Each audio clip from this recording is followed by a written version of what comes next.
Muy buenas tardes, amigas y amigos, sean muy bienvenidos a una nueva edición de En Palabras Simples, en nuestro ciclo de Derecho Constitucional. Esta ocasión, esta tarde, vamos a conversar sobre uno de los poderes del Estado. Vamos a hablar sobre el poder judicial. Denme un segundo, voy a compartir la pantalla para que podamos apreciar de mejor manera algunos contenidos que quiero contarles muy resumidamente, como siempre en palabras simples, pero para comprender un poco, entrar a qué principios rigen al Poder Judicial, cuál es su estructura, en lo básico por lo menos. Entiendo que no todo el mundo está familiarizado, a veces entendemos esto de manera parcial. Ahora conversarlo, dialogarlo aquí en este intercambio, que ustedes me pueden preguntar en vivo, en algunas ocasiones también me dejan mensajes, y podamos de esa manera poder conocer un poquito más, avanzar respecto a los diferentes poderes del Estado en este espacio de conversación que tenemos semana a semana sobre nuestra actual Constitución y por supuesto ideas que podrían servir para una eventual nueva Constitución. Como siempre, en palabras simples. Voy a compartir pantalla.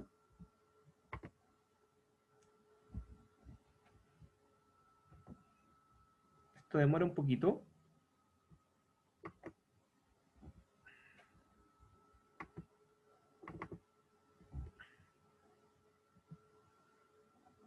Ahí sí creo que ahí sí lo están viendo. Espero ponerlo como tipo presentación. Se demora un poquito, pero comienzo ya a hablar. Bueno, el Poder Judicial es uno de los poderes del Estado. Tiene una función que es más o menos obvia, ¿no es cierto? Juzgar los conflictos de carácter jurídico, los conflictos, podríamos decir, en que existen partes en disputa, o también donde se persigue a aquellos que cometieron un delito. Vamos a ver qué es lo que nos dice la Constitución. La Constitución actual, en su capítulo sexto, en el artículo 76, dice: la facultad de conocer de las causas civiles y criminales, de resolverlas y hacer ejecutar los juzgados, pertenece exclusivamente a los tribunales establecidos por la ley. Ni el presidente de la República, ni el Congreso pueden, en caso alguno, ejercer funciones judiciales, abocarse a causas pendientes, revisar los fundamentos o contenidos de sus resoluciones, o hacer revivir procesos fenecidos. Bueno, cuando dice causas civiles y criminales, es bastante poco específico. Uno podría ser bastante duro y criticarlo, pero se entiende causas criminales y todas aquellas que no lo son. Esa es la contraposición, incluyendo aquellas que está involucrada la administración del Estado, que uno podría decir esos derechos administrativos, o también podríamos hablar, por ejemplo, de todas las otras ramas, pero lo que dice es que hace una contraposición entre todas las otras cosas que uno puede pensar, que es el derecho de familia, el derecho laboral, todo, y lo criminal, lo pone como causas civiles, todo lo otro. La verdad que considero que una mala definición. Siempre lo de tratar de explicar esto, causas civiles. O sea, una causa laboral es una causa civil. ¿Y por qué no está regulada por el Código Civil? Entonces creo que de alguna manera esta definición es mala partiendo por ahí, pero bueno, esa es la definición que tenemos. Dice de conocer, o sea, ¿qué significa? Que pueda, toma conocimiento de los antecedentes que se presentan de alguna manera, por ejemplo, en los juicios civiles. Por ejemplo, los juicios civiles son las partes las que llevan sus diferentes instrumentos, en que tienen sus distintas peticiones, ¿no es cierto? Porque, por ejemplo, en un juicio civil existe una demanda. La demanda contiene una petición en que se requiere del tribunal que, por ejemplo, condene a otra persona al pago de una suma de dinero, que, por ejemplo, restituya el bien arrendado. Hay una petición que está contenida en este instrumento llamado demanda, ¿no es cierto? Y por otro lado, la otra parte contesta y tiene su petición en contrario, que, por ejemplo, desestime la indemnización que se solicita, o que no es que es mucho dinero, quería ser menos, ¿no es cierto? Y otras consideraciones que se dice de hecho y de derecho, o sea, qué normas deberían aplicarse en ese caso, se le dice al tribunal bueno, yo opino como demandante, yo opino como demandado, qué normas deberían aplicarse a la resolución, obviamente, de un caso, obviamente el juez después decide, y más importante aún para el juez, los hechos. O sea, por ejemplo, el día martes 20 de octubre, martes 20 de octubre de 2020, mal ejemplo porque eso es el futuro, pero cualquier día, a ver cuál sería, hoy día estamos 16, el 15 de octubre de 2020, fui atropellado en la esquina de Aranda con Madrid, en Villa Alemana, y aquí están los recibos de lo que yo gasté, etcétera. Obviamente, evidentemente eso se va acompañando, se puede acompañar en diferentes etapas en un proceso civil, ¿no es cierto? Lo que se llama los medios probatorios. Entonces, el juez recibe toda esta información, entonces todo esto, los antecedentes obviamente demandantes, demandados, y en un juicio, y en otro juicio ese conocimiento puede llevarlo, puede presentarlo otro sujeto procesal penal, perdón, otro sujeto procesal, como podría ser el fiscal, que también pone en conocimiento del juez ciertos antecedentes, conocimiento, una primera etapa. Luego de conocer, el juez tiene que juzgar, o si se quiere resolver, como dice la norma, que implica, debido a tales y cuales hechos y las normas vigentes, yo juez decido, juzgo, fallo, redacto una sentencia, dependiendo del tipo de procedimiento, resuelvo, ¿no es cierto? Entonces dice la facultad de conocer las causas civiles y criminales, de resolverlas, y hay otro momento que también se denomina imperio, o sea, el momento de hacer juzgar, de hacer ejecutar lo juzgado, en que ejerce su imperio, su poder. Entonces, por ejemplo, el juez puede ordenar que se cumpla incluso forzosamente la sentencia. Eh, Existe una sentencia, pero esa sentencia no sirve de nada si la otra parte no la cumple, ¿no es cierto? Y si no la cumple voluntariamente, el juez puede obligar. Y eso se hace normalmente, en términos amplios, en el ámbito civil, a través de lo que se conoce como la vía ejecutiva, ¿no es cierto? Ya sea por el juicio ejecutivo o lo que se conoce también como cumplimiento incidental de las sentencias, pero en términos amplios puede ejecutar incluso por la fuerza, puede ordenar, por ejemplo, que el deudor que no paga le sean rematados parte de sus bienes. Estoy contando al final de la historia, pero es un proceso largo, pero podría llegar al remate de los bienes para que con el producto, o sea, con el valor que se obtenga, el precio que se obtenga en el remate, se pague esa deuda. Entonces el juez cumple con su rol de hacer ejecutar los juzgados. Lo mismo en materia criminal, ¿no es cierto? Él ordena a las policías, por ejemplo, el arresto de aquel que ya fue condenado, etcétera. Si está en prisión preventiva, ordena que continúe en prisión cumpliendo la sentencia, porque tiene el imperio para obligar, para hacer ejecutar los juzgados. Y esto pertenece exclusivamente a los tribunales establecidos por la ley. Tiene que ser la ley, y hay otros principios que, bueno, lo podremos hablar en otro momento, que rigen esto también. Y uno de ellos es que uno tiene que, el derecho existe a ser juzgado por el juez natural, o sea, un juez establecido con anterioridad a la perpetración, a la perpetración del delito o a los hechos en general, si hablamos de otra área que no sea la penal, y tiene que ser establecido por la ley, no por otro instrumento. No puede ser, por ejemplo, un reglamento o un auto acordado, lo que sea, tiene que ser la ley. La ley tiene que establecer los tribunales. Dice, ni el presidente de la República ni el Congreso pueden, en caso alguno, ejercer funciones judiciales, abocarse a causas pendientes, revisar fundamentos o contenidos de sus resoluciones o hacer revivir procesos fenecidos. Esto se refiere evidentemente a esta separación de poderes, que vamos a ver con más detalle a qué se refiere exactamente esto, pero básicamente tiene que ver con la separación de los poderes, ¿no? Los integrantes del Poder Judicial deben establecer la correcta y justa aplicación del derecho vigente en cada caso, como mencioné, conocen, fallan.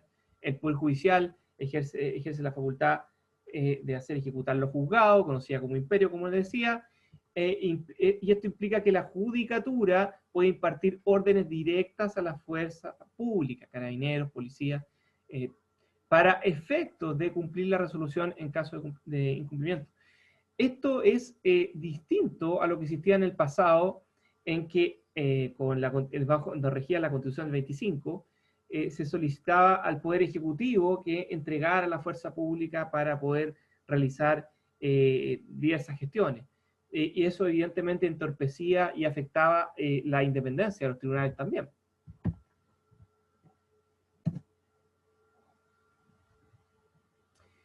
Bueno, la estructura del Poder Judicial está la Corte Suprema, que es el órgano, el tribunal más alto, está dividida en diferentes salas, pero también para algunos casos funciona en lo que se dice el pleno, el total, y tiene a su cargo la superintendencia directiva, correccional y económica. Podríamos entrar en algunos detalles, pero bueno, básicamente son los jefes, por decirlo en términos muy simples, de todos los otros jueces, no en cuanto a, después vamos a ver que no en cuanto a las decisiones específicas que ellos toman en los casos, pero sí en la administración del Poder Judicial, si lo miramos desde esa perspectiva, correccional, que se refiere básicamente a los derechos fundamentales, los derechos humanos, ellos se encargan fundamentalmente de eso, y económica se refiere a cuestiones más bien de carácter administrativo del Poder Judicial, y en algunos casos incluso normas de funcionamiento, los llamados autoacordados.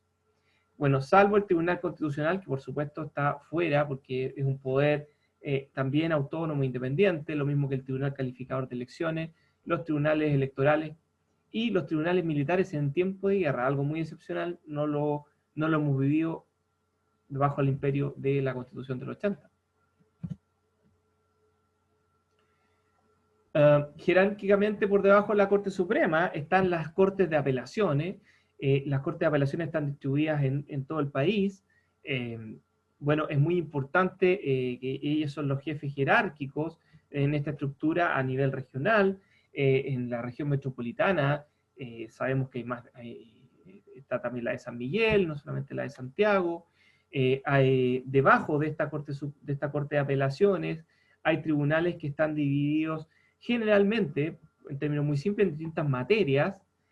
Hay de familia, laboral, civil, cobranza laboral y previsional.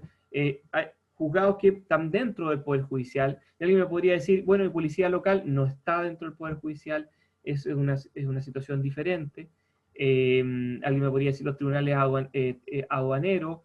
Si bien es cierto, uno a tributario y aduanero, si bien es cierto, uno puede, hay una relación en cuanto a que se puede apelar, por ejemplo, a las cortes de apelaciones respectivas, igual de todas maneras son tribunales que están fuera de la estructura. Y también están los juzgados en materia penal, los tribunales en materia penal, los tribunales orales en lo penal y los juzgados de garantía. Los tribunales orales en lo penal solamente se dedican, o básicamente se dedican, a los juicios orales, que son bastante poquitos, porque la mayoría de las causas se resuelven en instancias anteriores, en los juzgados de garantía, y los juzgados que son juzgados unipersonales, en que hay un solo juez que decide en la causa, independientemente de que varios trabajan en el juzgado de garantía, uno solo decide la respectiva causa, más bien la respectiva audiencia, porque una causa podría tener varios jueces de garantía del mismo juzgado de garantía. Los tribunales orales y lo penal además son colegiados, igual que la Corte Suprema, que tiene hartos ministros, las salas que tienen siempre 5 ministros, las Cortes de Apelaciones, que para sus decisiones a lo menos 3 ministros, para su funcionamiento, obviamente, como dije, conocimiento, conocen, juzgan y hacen ejecutar los juzgados, son 3 ministros, y el caso de los tribunales orales y lo penal también son 3 jueces los que participan en estas decisiones, pero el juzgado de garantía son los que llevan buena parte del peso en el área penal. ¿Por qué? Porque ellos velan por el cumplimiento de los derechos fundamentales durante el proceso anterior a un eventual juicio oral, y también están vinculados a las salidas alternativas que puede tener el proceso, a diferentes formas en que puede terminar antes de un juicio oral. Por ejemplo, un acuerdo entre la víctima y el imputado, se llaman acuerdos reparatorios, o por ejemplo, un acuerdo entre el fiscal y el imputado, se llama suspensión condicional del procedimiento. Muchos recordarán el acuerdo entre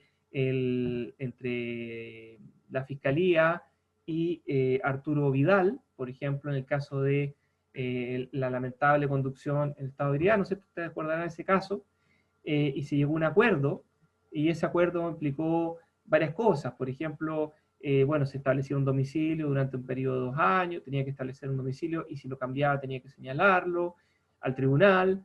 Además de eso, tenía que pagar una indemnización, tenía que además hacer unas charlas en recintos penitenciarios, tenía que también regalar unos balones y unas poleas y una indumentaria deportiva y zapatos deportivos a colegios, si mal recuerdo también a bomberos. A bomberos eran las camisetas. Eh, bueno, y también existen otras formas, aparte que son, por así decirlo, juicios mucho más breves. Está el procedimiento abreviado, por ejemplo, y también está el llamado procedimiento simplificado y el monitorio, que son mucho más breves y se conocen dentro del contexto del juzgado de garantía. Para que vean la importancia que tienen ellos y lo poco, digamos, que está restringida la labor de los tribunales orales en lo penal. ¿Cuáles son las bases constitucionales? Y eso está relacionado con la definición que dimos antes, y más o menos cerrando este tema. Las bases constitucionales del Poder Judicial están dadas por ciertos principios. Primero, el principio de imparcialidad. Los jueces son terceros ajenos al conflicto promovido por las partes. O sea, el juez no tiene un interés, en el sentido, dice, no tiene intereses concretos en los casos que deben conocer. Porque, por ejemplo, no pueden ser ni amigos, ni enemigos de las partes, ni familiares de las partes. Hay una serie de normativas después que esto lo regula, las implicancias, las recusaciones, para que entrar en el detalle, pero simplemente que entender que el juez tiene que ser imparcial frente a las partes y frente a los sujetos, y en general frente a cualquiera de los que son, por ejemplo, en materia penal no se habla de partes, se habla de sujetos procesales penales, se habla de intervinientes. Respecto a todos ellos, él tiene que tener una debida imparcialidad, ¿no es cierto? Independencia en su faz externa. Esto es, el Poder Judicial es independiente de los otros poderes del Estado en el cumplimiento de sus funciones. Esto es muy delicado y tiene que ser cautelado. Y yo me atrevería a decir que también hay ciertas instituciones tradicionales que complican esto en cuanto a no pensar solamente en los poderes del Estado, sino en otros poderes fácticos. Ustedes imagínense que un día hay una causa de carácter muy específico, de estas que ninguno de nosotros va a contratar a un abogado, que tiene que ir con las leyes, por ejemplo, anticolusión o situaciones ambientales muy complejas, que se juzguen por el tribunal, o pensemos en grandes casos, y esos grandes casos normalmente son eh, conocidos, perdón, que son defendidos por pocos abogados en el país, que son los más connotados en diferentes áreas. Algunos de esos abogados muy connotados, son lo que se conoce abogados integrantes, tanto en las Cortes de Apelaciones como en la Corte Suprema. ¿Cómo les caería a ustedes que un día una persona es la parte contraria en un juicio de usted y el día de mañana es un juez y después ya no es el juez y después es su contraparte y así? Bueno, los abogados integrantes pasa eso. Entonces yo pienso que, si bien es cierto, no estoy dudando de la honorabilidad de los abogados integrantes en ningún caso, pero uno se podría preguntar, el abogado que litiga, el abogado que litiga y tiene al costado suyo un abogado integrante, un abogado que el día de mañana puede ser el juez de una causa donde él tenga que alegar, ¿no se verá intimidado de algún modo? ¿O restringido? ¿O no quizá no dirá, hoy si voy con toda la defensa de los intereses de mi representado y con mis teorías, etcétera, no voy a molestar mucho a aquel que hoy es la contraparte, que defiende los intereses contrarios a los de mi representado, y me puede perjudicar en un futuro juicio? Y eso de alguna manera es complicado. Y eso es despejando que pueda existir cualquier caso de corrupción. Ahora, si nos ponemos en un caso de corrupción, efectivamente también es complicado. También es complicado. Entonces, hay cosas que están en la estructura actual que debemos pensar, independientemente si, si este no es un tema estrictamente, no es un tema constitucional, pero sí de algún modo la independencia y la respecto de ciertos poderes que pueden ser externos, que tienen que ver justamente con los clientes de estos abogados integrantes, se ve complejizada ya no respecto al Estado, sino con estos poderes fácticos, ¿no es cierto? Yo lo pongo como una pregunta.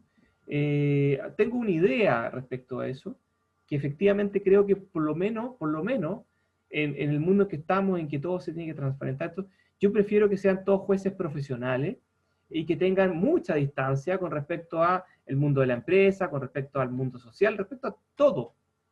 Efectivamente estén alejados para que puedan ser efectivamente imparciales.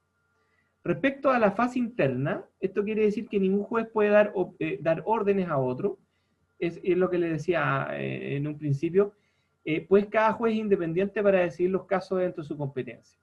Excepcionalmente, los tribunales superiores tienen atribuciones disciplinarias ante graves faltas o abusos. ¿Qué es lo que sucede? No, eso no va a cambiar no va a cambiar, eh, a ver, no es que los jueces puedan hacer lo que quieran. Evidentemente, si hay una sentencia grosera, va a ser modificada por los tribunales superiores, ¿no es cierto? Por ejemplo, por la Corte de Apelaciones, por la Corte Suprema, etc. Pero el momento que decide autónomamente. Y no puede ser que, por ejemplo, levante el teléfono, no sé, por decirle a alguien, un ministro de la Corte de Apelaciones o un ministro de la Corte Suprema, y le diga, usted es juez laboral del juzgado de Valparaíso, debe fallar en tal cual sentido, ¿cómo se le ocurre estar fallando así? O en este caso decida de tal manera. Porque no puede ser, porque justamente tiene una independencia interna, el Poder Judicial. Y eso es muy importante de cautelar.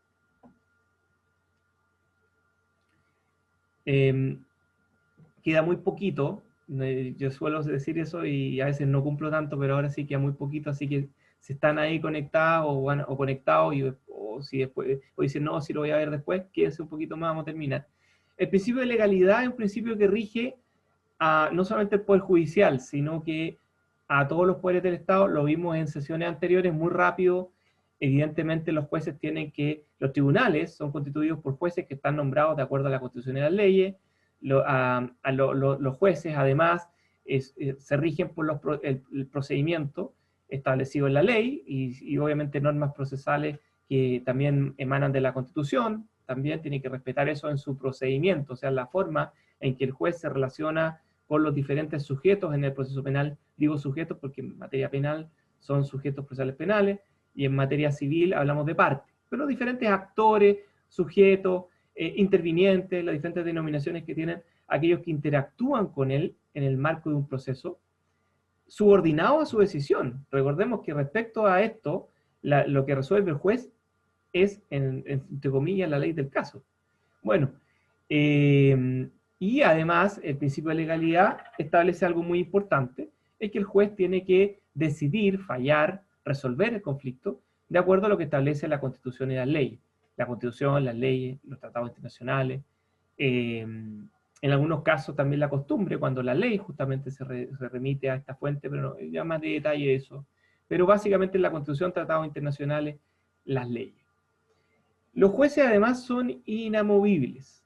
O sea, resulta ya, usted es independiente, usted es juez laboral de Valparaíso, juez del trabajo de Valparaíso, puede decidir como quiera, ¿no es cierto? Pero resulta que si no me gusta cómo decide, lo hecho. No, porque parte de su independencia y que pueda decidir como él cree que es correcto aplicar la Constitución y la ley en un caso concreto, es la inamovilidad. Inamovilidad. Los jueces permanecen en sus cargos, aunque no de manera absoluta, permitiendo que los tribunales actúen libres de presiones y puedan actuar con imparcialidad. ¿Por qué digo no de manera absoluta? Porque efectivamente si su comportamiento no es acorde y efectivamente existe una conducta una conducta que no se apegue a derecho, existen procedimientos para obviamente destituirlo, pero en principio son inamovibles. La inexcusabilidad Bueno, y como saben, hay casos bien famosos, justamente, y después lo voy a tratar a propósito de la responsabilidad. La inexcusabilidad significa que los jueces deben resolver siempre los asuntos de su competencia. ¿Qué significa eso? Los jueces tienen que resolver los asuntos que la ley dice que tienen que resolver dentro, por ejemplo, de un territorio determinado. Los únicos que tienen competencia en todo el territorio nacional son los jueces de la Corte Suprema, ¿no? Pero todo lo otro, la Corte de Apelaciones, su respectiva región, respectiva área geográfica. Y los jueces, por ejemplo, eh, los jueces inferiores tienen una comuna o una agrupación de comunas donde ejercen su competencia. Sometidos a su consideración, a pesar de que no existe una ley que resuelva el conflicto concreto, significa que no importa que, por ejemplo, una ley no resuelva el conflicto que tienen dos partes, supongamos en un juicio civil, pero el juez tiene que resolver aún, aunque falte norma, en ese caso se dice que hay una laguna legal, y el juez es el llamado a llenar ese vacío y resolver de acuerdo a, generalmente se dice los principios generales del derecho. ¿Qué significa eso? Sería una larga conversación, hay diferentes autores, es bien debatible, pero generalmente se utilizan, por ejemplo, fuentes como el derecho, la, es que la costumbre también se remite en algunos casos la propia ley, pero a veces el derecho extranjero, en otros casos los principios que emanan desde muy antiguo, que emanan generalmente del derecho romano, o incluso, como decía, el derecho extranjero, sobre todo en áreas contractuales, el derecho que se llama el common law, que significa que es el derecho de Estados Unidos, Inglaterra, que es un derecho que habitualmente se utiliza o de alguna manera ha permeado mucho el derecho a los contratos a nivel internacional. Pero hay otras fórmulas también de llenar ese vacío, de acuerdo a principios generales del derecho. Y la responsabilidad. Los jueces son responsables por sus fallos, son responsables porque hay delitos que están asociados a eso, la prevaricación en sentido amplio.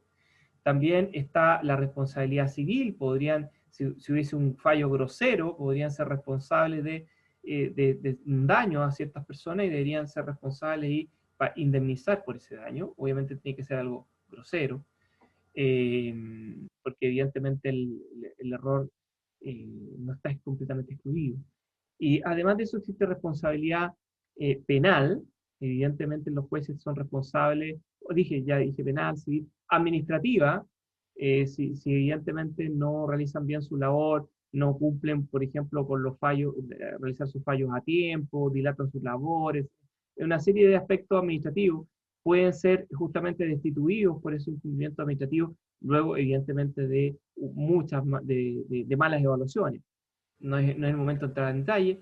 Y además de eso existe la responsabilidad política en que para algunos jueces, los jueces de los tribunales superiores, lo que vimos de la Corte de Apelaciones de Valparaíso, justamente la jueza que hace pocas semanas estuvo acusada constitucionalmente, bueno, y después vino el proceso del juicio político y bueno, eso no terminó en su destitución, pero podría haber terminado en su destitución y haber hecho efectiva lo que se denomina la responsabilidad política. Bueno, esto es un breve resumen, muy apretado resumen de algo que uno podría ver quizás en varias sesiones, pero creo que ya los ha aburrido suficiente hasta ahora. En palabras simples, el Poder Judicial dentro del marco de nuestro análisis del derecho constitucional. Bueno, les deseo un excelente fin de semana y bueno, nos podamos ver, podamos conversar también las semanas siguientes. El próximo viernes puedo, después creo que también, y de ahí no sé si cambiamos semana o retomamos el ciclo más adelante. Estoy todavía en estructuración respecto a eso. Que les vaya muy bien, buen fin de semana, bendiciones, gracias por su tiempo y como siempre por sus preguntas, por su atención y expresiones de cariño.